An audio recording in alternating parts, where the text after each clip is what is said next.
Hello Pioneers, and welcome to my Colour 101 guide. This is part 1 of 3. In part 1 we'll be covering collecting flowers, the colour gun and colour cartridges, painting, defining the default colour and changing colours and how they are updated.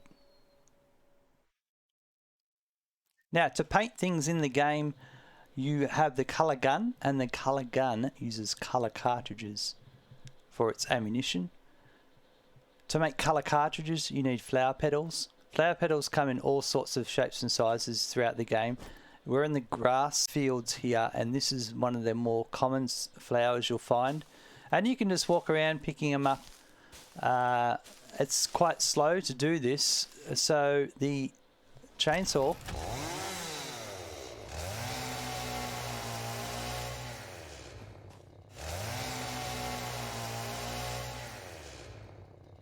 is a really good way of just getting a lot of flowers quickly. To get access to colour and be able to paint items in the game, you first need to do research in the MAM.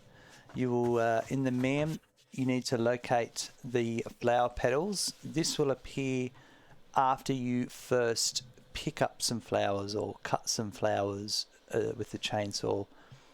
So you'll research the flower petals initially.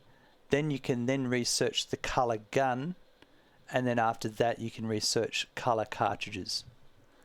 The colour gun is made in the workshop.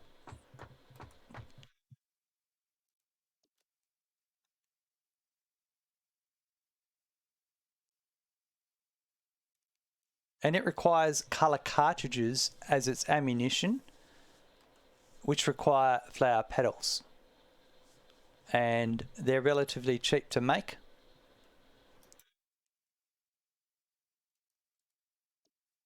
And then all you need to do is put the colour gun in your hands, reload with R, and you are ready to paint. The best way to make your colour cartridges is to actually build them in a constructor. And a constructor requires flower petals and will output colour cartridges. I've just got a simple biomass burner here, and as a side note, did you know flower petals can be used in the biomass burner? And this is the easiest way to make colour cartridges. All you need to do is, whenever you get some colour cartridges in the inventory, come up to the feeder box and dump them in there, and it's as simple as that. They'll get turned into cartridges and you'll always have a supply of cartridges. As a side note, did you know the colour cartridges can be used as fuel in a vehicle?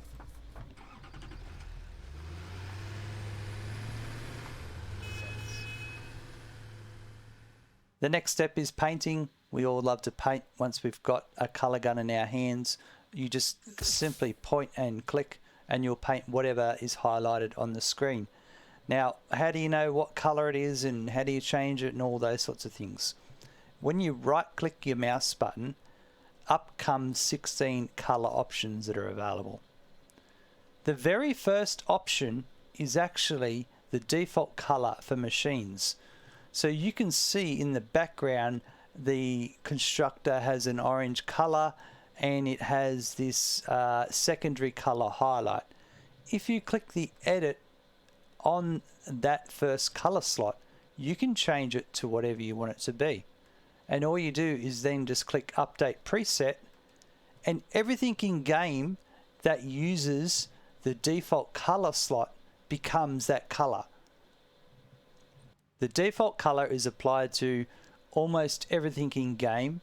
Like when I build a new machine, for example, if I built a assembler here, it by default has that first colour slot defined. If I chose to paint other items different colours, then they will remain that colour.